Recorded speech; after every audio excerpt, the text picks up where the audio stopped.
All right, well, happy Friday and good morning. Let me talk about the midterm exam, which is scheduled for next week on Wednesday, and so that is in the module under this document, midterm one topics, and you can read over it, but we'll go over it right here. So again, yes, it'll be right here in this classroom. I will send out a seating chart, so that will probably come Tuesday or something, and yeah, you'll come take that. All right, pen and paper exam during class time, so you will have 50 minutes, at least 45 minutes. I'll give myself a little bit of time to kind of pass out and collect the exams. I try to do it as efficiently as possible, but yeah, you'll have the class time to take the exam. You will need a calculator, so make sure you bring a calculator. That will be important, okay? And you are allowed to have a sheet of notes, just a regular sized piece of paper, writing on the front and back. It can be typed.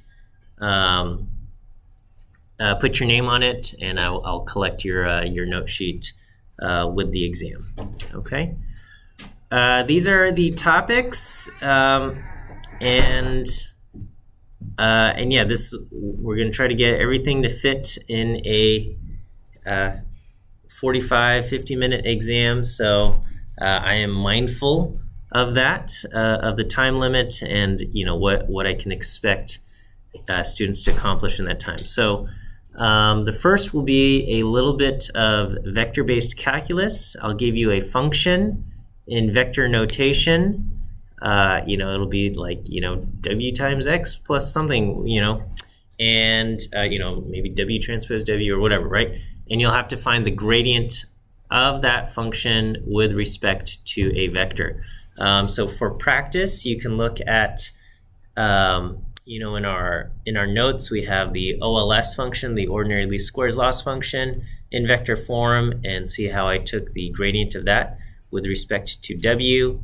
Another example is in the homework. There was a gradient for the loss function for weighted least squares, and you need to find the gradient of that. There's a couple more examples in the textbook as well, so you can kind of look through how you calculate the gradient of some kind of function there.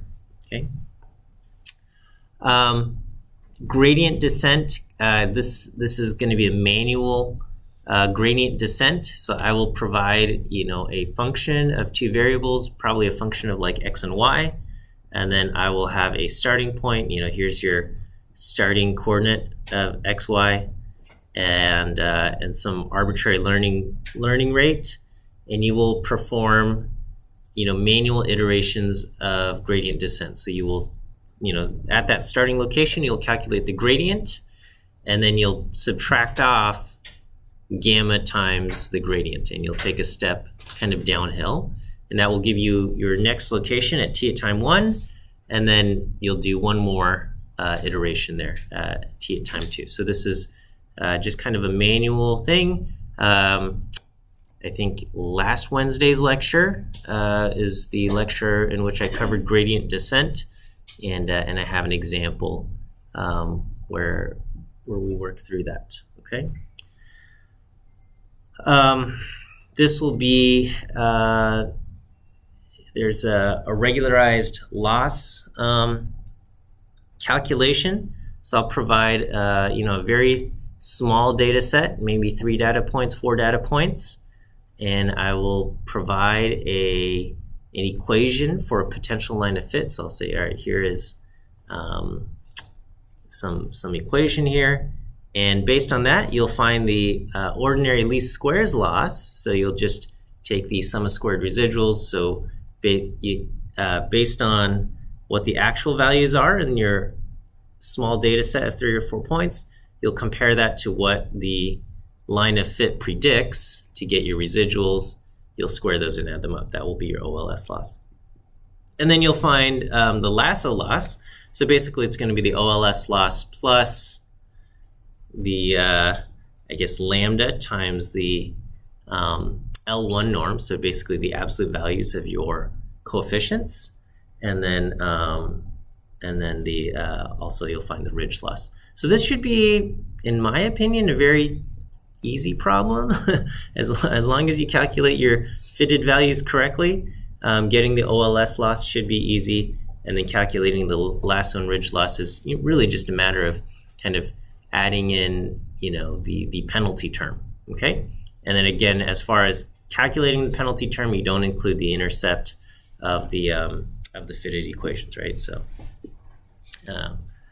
that's what you'll have. Okay. And then the last kind of one that's calculation intensive will be a manual leave one out cross validation. And again, so I will provide you a small data set, and I will have, kind of two competing models, and you will calculate leave one out cross validation for each of these models. So I will provide kind of the coefficient estimate. So I'll say, like, all right, if we are fitting this, I don't know, linear regression model or something to, let's say we have 3 data points, I will say, all right, I'm going to subtract 1 data point, right? We'll leave 1 out. And so if we fit a model to the remaining 2 points, this is going to be the line of fit, okay? And then, and I'll repeat that 3 times. So I'll say if we leave out point A, this will be the line of fit.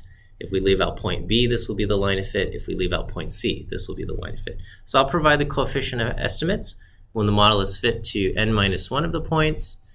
And given that, you will have to figure out, okay, if I leave out point A and I fit the line, or this will be the line of fit, you'll have to then figure out what this line would predict for point A, compare it to the actual value of point A to kind of get your cross-validation error, okay? And so you'll do that, and you'll find the mean cross-validation error for each of these 2 models. And I think you did an example like that in the homework, except it obviously was done on the computer with kind of a larger data set. I think it was like the predicting the chemical iron versus like the magnetic iron content or something. I don't know. It was like the magnetic test versus the chemical test or something in your homework problems, right? That was a. I'm not imagining this. Okay, and then just a couple conceptual questions, just taken from lecture. Okay, and these you should be able to answer them with just a couple sentences. All right. Questions regarding the midterm? Yes. What lecture is the last lecture? The last lecture will be up through Monday of this week. So week 4. This is week 3. Week 3 Monday. Week 3 Monday. So up through regularization. So on Wednesday we started neural network stuff. So that will not appear. So up through week 3 Monday, the last on regularization, yes, and bias variance trade-off, yeah. What type of calculator is that? Any type of calculator, not an iPad, not your phone, okay, but just yeah, any other kind of quote, something that's a calculator, not a calculator app. Okay. Yeah. Okay.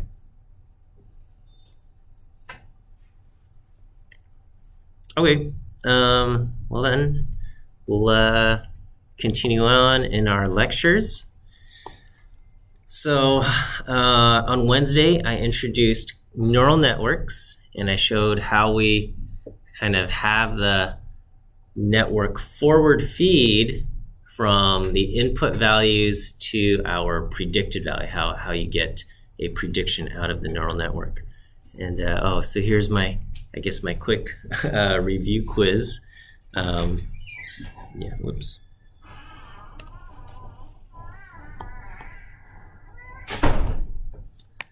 All right, so if this is what we have, what is the dimension of matrix X? Well, we will have n observations, so n rows, and we have 2 columns, so the input matrix X is going to be n by 2.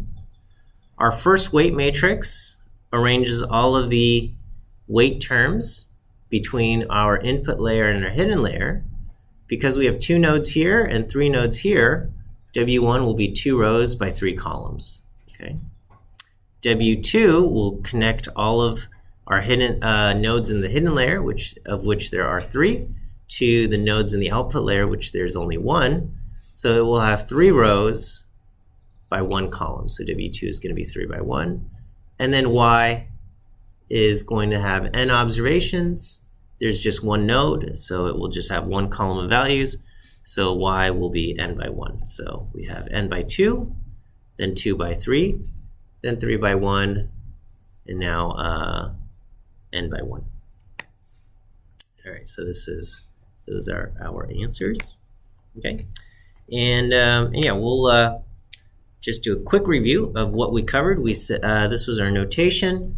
So all of our weights have little subscripts. Basically, W11 indicates going from node 1 to node 1 in the input layer to node 1 in the hidden layer. And we arrange them, all of our weights in this. So the W1 matrix is 2 rows by 3 columns, and that is to go from our input layer to our hidden layer. You know, if we had 100 nodes in our hidden layer, then our W1 matrix would be 2 rows and 100 columns. Okay. Our W2 arranges all of our values in our second weight matrix. We have 3 nodes here and 1 node here, so we have 3 rows. So however many nodes we have in our hidden layer would be how many rows we have. We got 3. So we have this, and we have W11, W21, and W31 in our second weight matrix.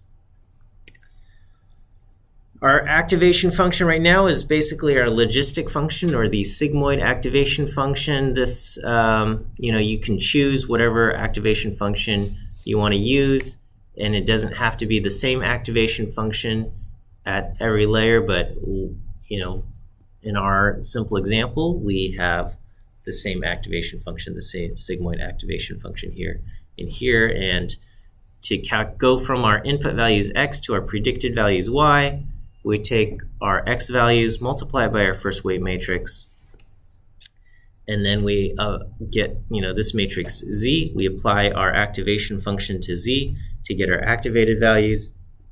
Then we take our activated values, multiply it by our second weight matrix to get another Z matrix, and then we apply our activation function to those Z values to get our predicted values. And that's how we get our predicted values. And what we want to do now is we want to figure out what values should go in W1 and W2 so that our predicted values Y hat are as close as possible to the actual values Y. Okay?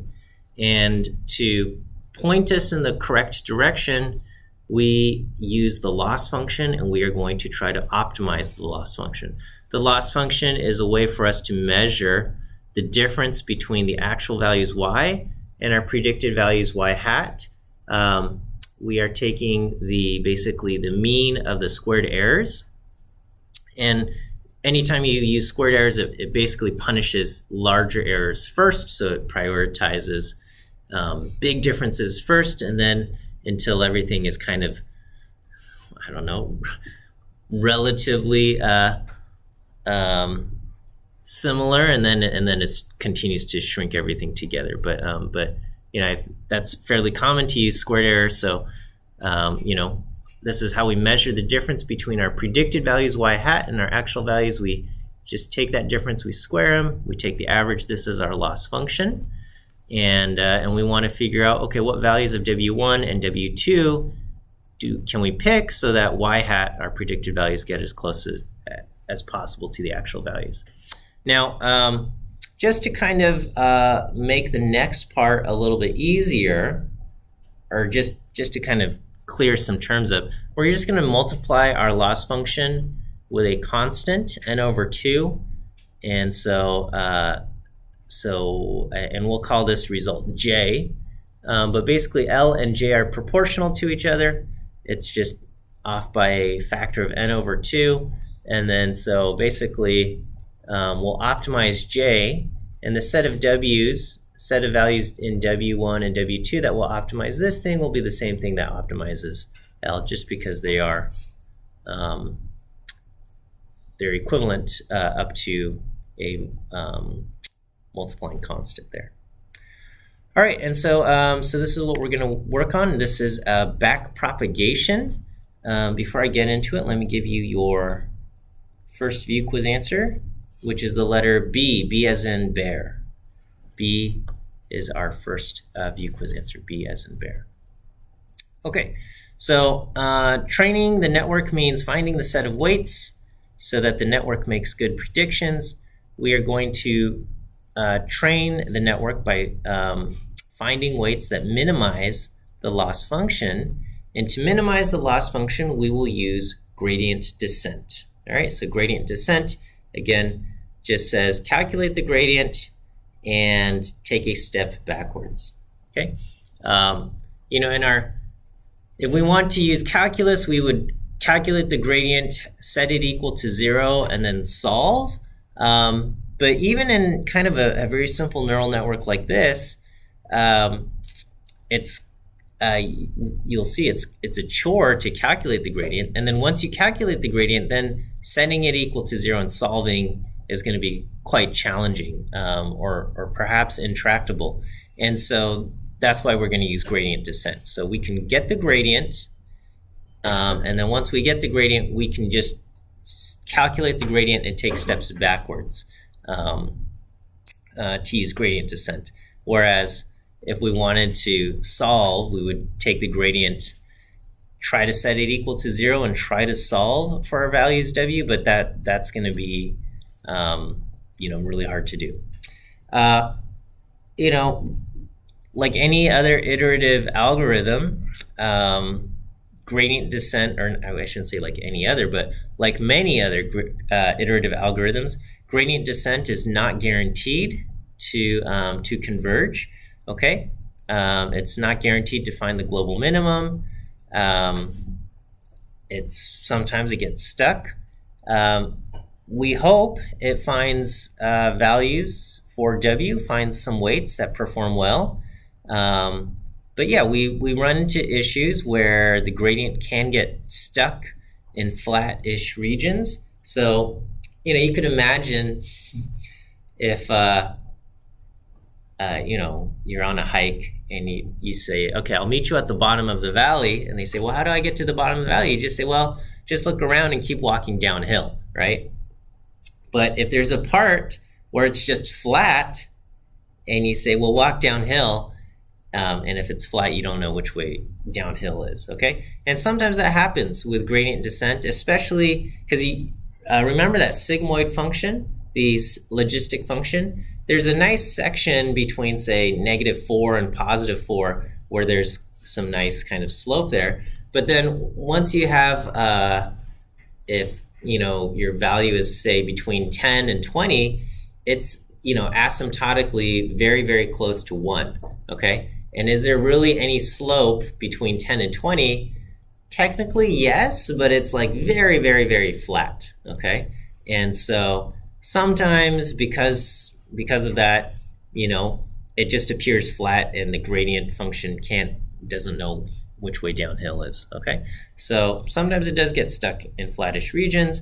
And so anytime you use something like gradient descent, assuming you have the computational power, you often have to try multiple starting locations, let them all run. Hopefully they all go downhill, but some of those that you start might get stuck, and then you just kind of throw those away and you just say, well, I hope these other ones worked out well. So yeah, a lot of times you have to try multiple starting locations.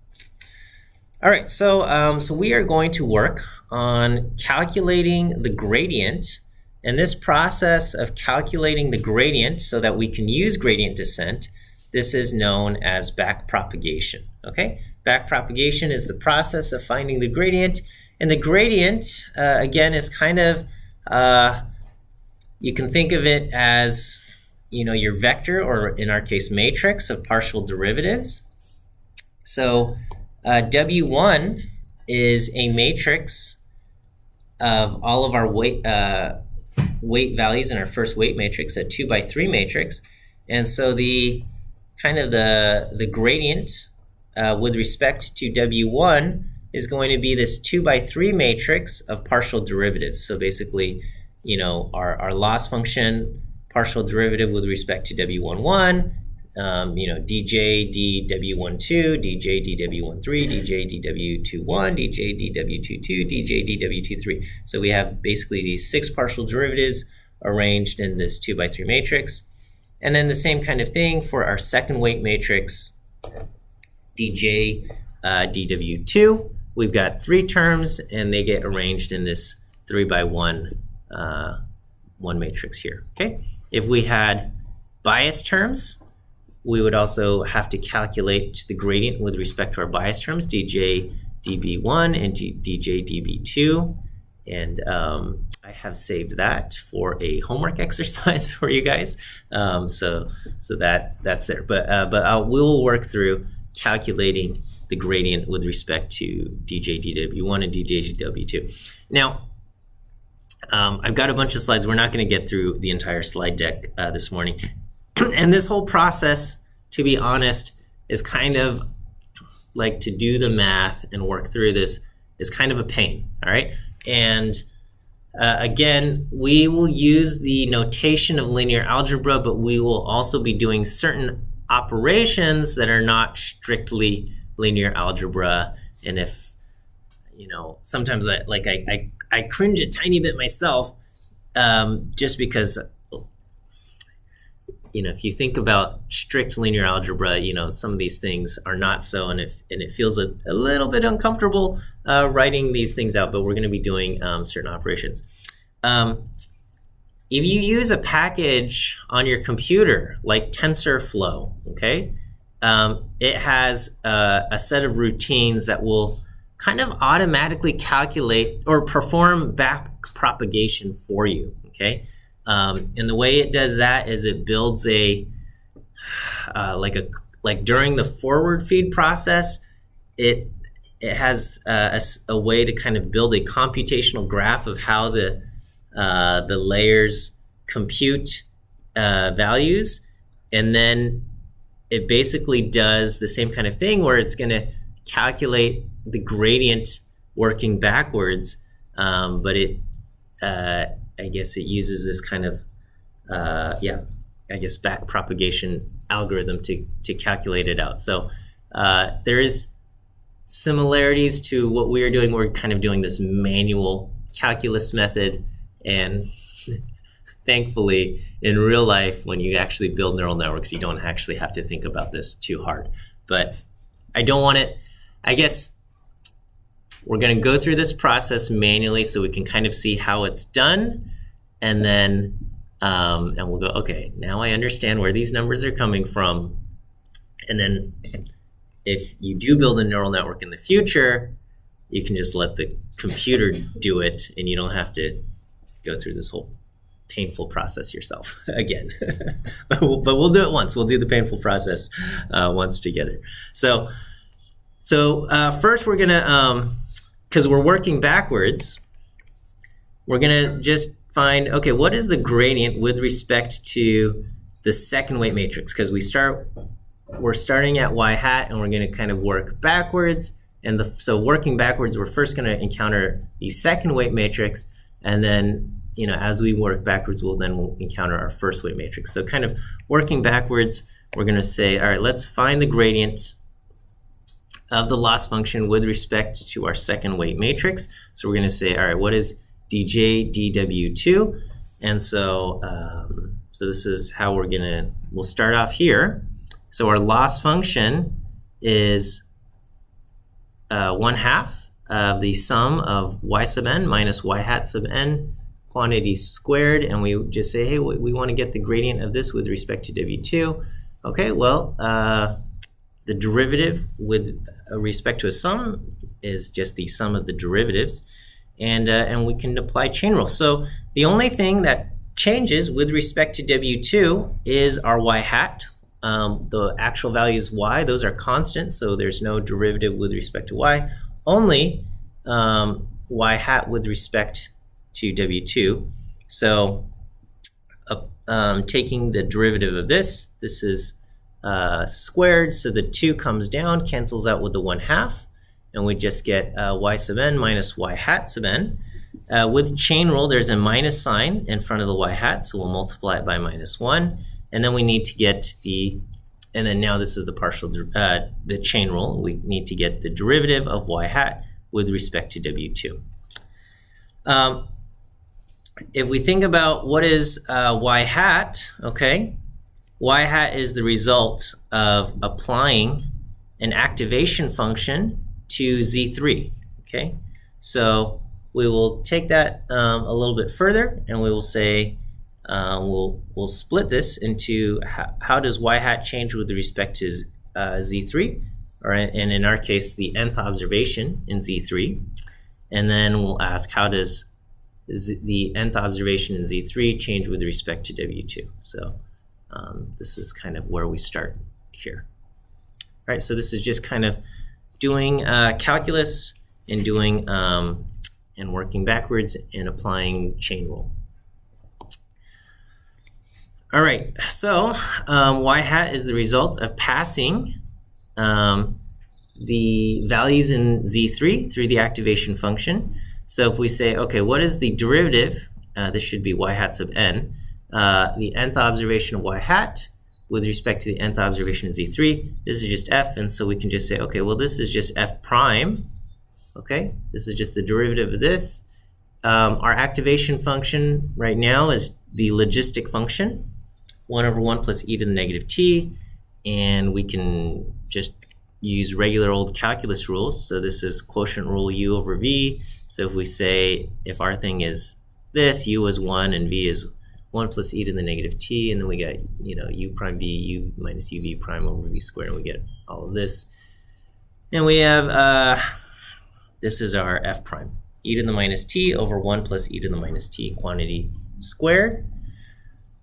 And so, so this is what our derivative of the sigmoid or logistic function is. Okay.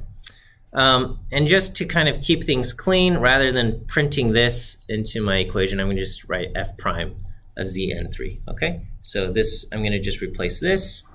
What is the derivative of y hat sub n with respect to z sub n, z3 sub n? That's going to just be f prime of z3 sub n. Okay. So now we have the nth observation in z, or z3, and how does that change with respect to W2? Okay, so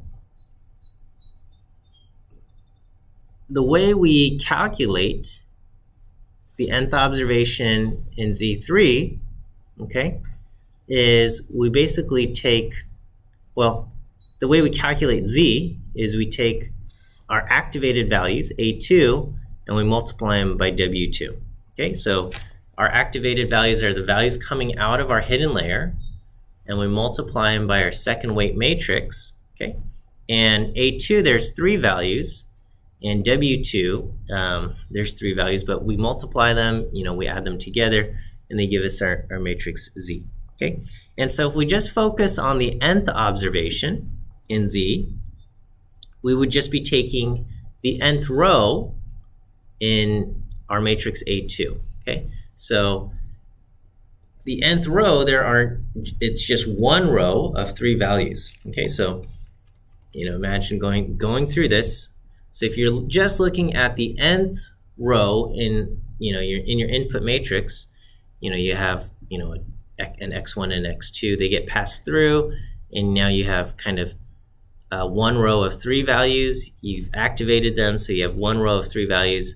Then you multiply them by your W matrix, and you're basically getting, first times the first W, second times the second W, plus the third times the third W, and you add those together to get your Z3 value here. And so looking at that, we basically just take that one row of 3 values, we're multiplying it by our W2 matrix, and that gives me my 1 value here. So we want to know, okay, how does this 1 value change with respect to W2? Okay, so if you recall our gradient relationships, where did it go? It's like,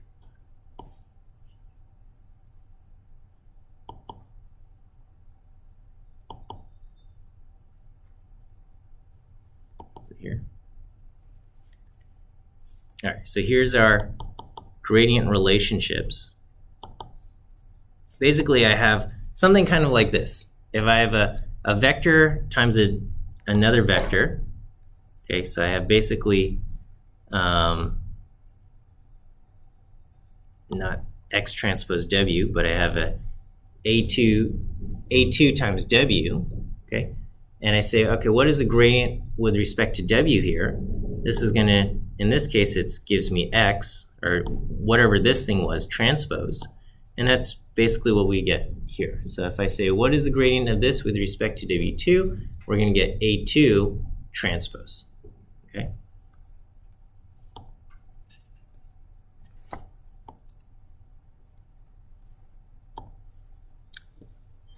So that's just for the nth observation in Z, okay? So the gradient, or the derivative of the nth observation in Z, Z3 with respect to W2 is going to be the nth observation in A2 transpose.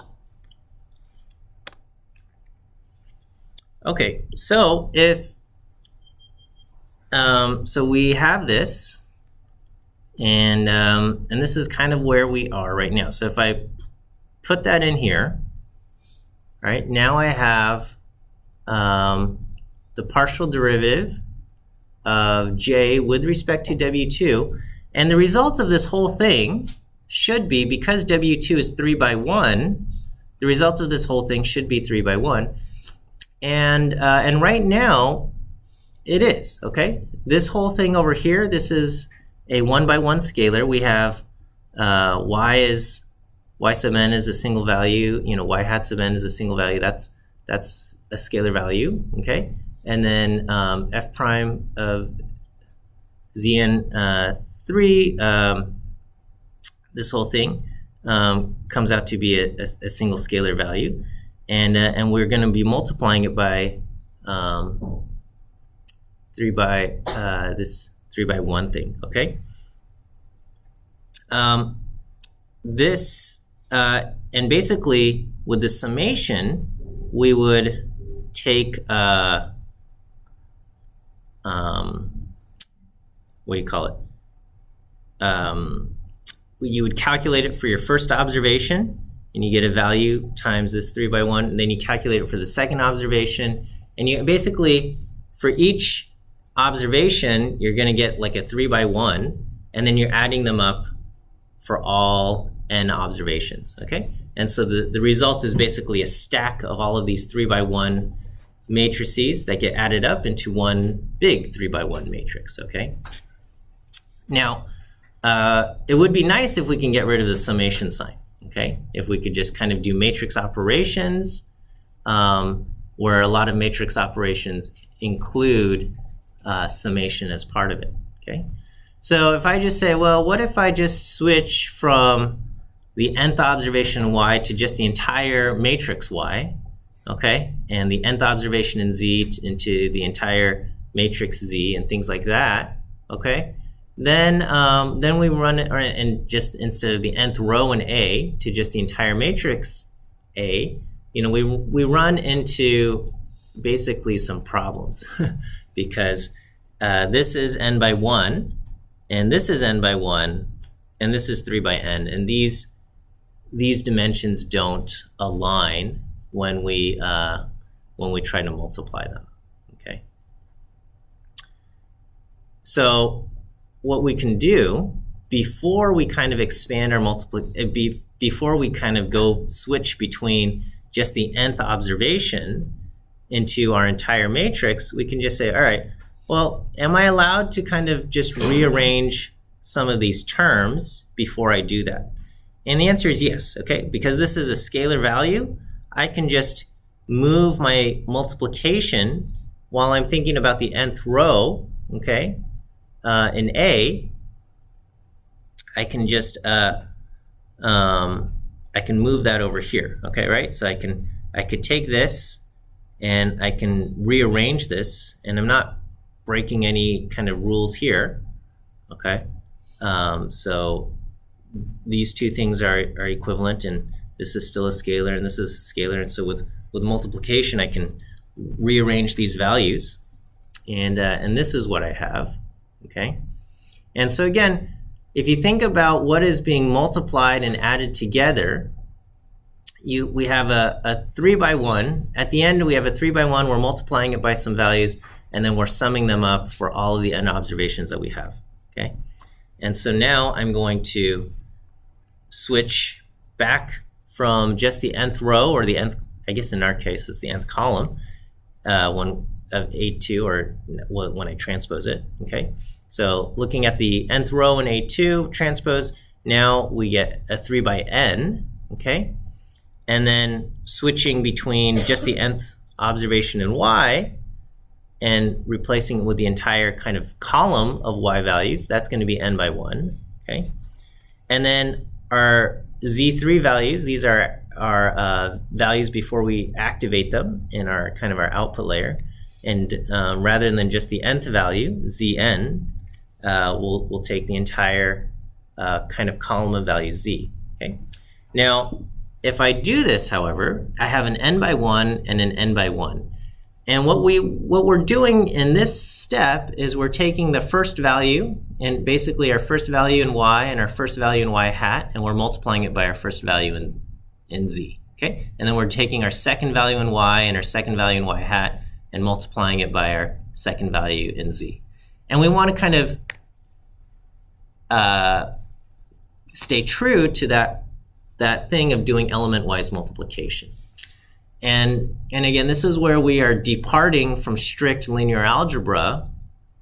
And so we want to say, hey, I want to go through this column of y values, and I have a column of z values, and I want to do the first times the first, and the second times the second, and the third times the third, and so on and so forth.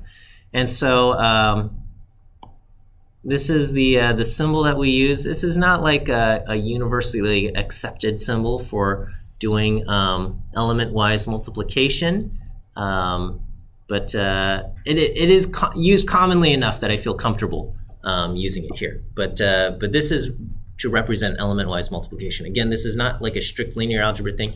The computer does it really easy, right? If you just take a matrix and another matrix and you just use the star, it does element-wise multiplication between those things, right? And so the computer can do this very easily. But yeah, if you think about like, oh, how do we do this mathematically? Yeah, there's a name for it. It's like the hammer, what's it called? Hammered product or something? I don't know. But we're going to be doing element-wise multiplication here, right? And so this result is going to be n by 1, and now we can multiply this. In the Welch Labs video, he gives this thing a name. He calls that delta 3. But yeah, so we have this n by 1. We can take basically a column of y values, and we'll multiply it by the f prime of this thing to get a column of n by 1 values. And so now I have A2 transpose 3 by n multiplied by this n by 1, and this results in a 3 by 1 matrix. And this is exactly what we want. We want the gradient of our loss function with respect to W2 to have the same dimensions as W2. W2 is 3 by 1. Our gradient with respect to W2 is 3 by 1, and that's what we want, because when we do gradient descent, we want to take our original value W2 and then subtract off basically lambda times the gradient. And so in order to do that subtraction operation, the gradient has to have the same dimensions as W2. Okay, so let me give you your second view quiz answer. which is the letter D. D as in dog. Okay, D as in dog. All right, so that that was one step. Okay, so that's back propagation, finding the gradient with respect to our second weight matrix. We have A2 transpose times delta 3, where delta 3 is this thing. Okay, and so now we want to do the same thing, and we want to find the gradient with respect to our first weight matrix. Okay, and so we'll see how far we get before we run out of time. But now we want to kind of work even further back. Okay, and so we'll kind of start off with similar operations. We're looking for how does the our loss function change with respect to our first weight matrix. So again, our loss function is the difference between our actual values and our predicted values. Only the predicted values change with respect to W1. So, derivative of a sum is sum of the derivatives. Taking the derivative of this, the only thing that changes is y hat. So we're going to use chain rule. We got a negative sign, and we need what's the derivative or partial derivative of y hat with respect to W1. Y hat is the result of applying our activation function to Z3. So this is going to be f prime Z3, and we'll skip ahead here. And we want to know, okay, well, how does Z3 change with respect to W1? So this is, we start off with kind of the similar operations here. All right, so here we say, okay, well, how does Zn3 change with respect to W1? We will split this, okay? So Zn3 is the result of multiplying our A2 matrix times our W2 matrix, okay? And if we think about just the nth observation in Z, okay, the nth value in Z, that will be the nth row in A2 multiplied by W2. And W2, this is our second weight matrix. That is not going to change with respect to W1, but the values in A change with respect to W1, okay? So how does, so if we want to know how does AN change with respect to W1, okay? All right, I'm sorry, not how does AN change with respect to W1, how does ZN change with respect to AN? This part is going to be W2 transpose. So it's similar to, so it feels a little bit strange because I've got a W over here, but we're asking how does it change with respect to this term? So the term here is A times something. And so kind of in our gradient relationships, we're saying how does the function change with respect to some term here if it's, the term times another vector, which is what we have here, the term A times another vector, it's going to be basically that vector transpose, or the transpose of that thing, okay? So this is kind of what we have here. So we have, we're going to say Z, the nth observation in Z, Z3, with respect to how the nth row in A2 changes. We're going to put this in, and so this will be replaced with W2 transpose. So that gets plugged in here, okay? And again, this is where kind of having dimensions underneath everything is kind of important. So again, keep in mind this is a scalar value, that's fine, okay? And here we have a 1/3, okay, thing. And so this whole thing, as we're multiplying this is going to be a 1/3. Now remember the results that we want, the loss function with respect to W1. W1 is a 2/3 matrix, okay? A 2/3 matrix. So right now we're our dimensions are all a little bit wonky, but that's okay. But this is what we have. And so we want to, okay, well, how does this matrix, okay, our A2 matrix changed with respect to W1, and here right now we're just thinking about the nth row in our A2 matrix, okay? Before we get there, we'll ask, okay, well, our this is found just by kind of applying our activation function to every value in Z, okay? So our activated values, A2, are found by taking our values in Z2, and applying an activation function.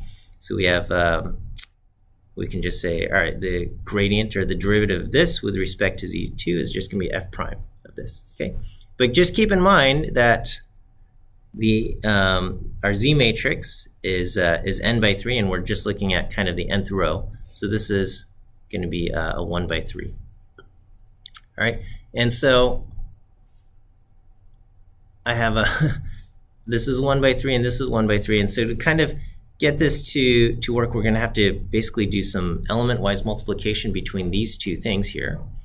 And but yeah, before we start thinking about that and worrying about that, we also want to think about how does the nth row in Z, okay, change with respect to W1, okay? So the nth row in Z is a 1 by 3 vector, okay? There's 3 values because we're thinking about Z, and there's 3 nodes in that hidden layer, okay? And we calculated this by taking the nth row in X, in which there's 2 values, and multiplying it by this first wave matrix W1, which is 2 by 3, okay?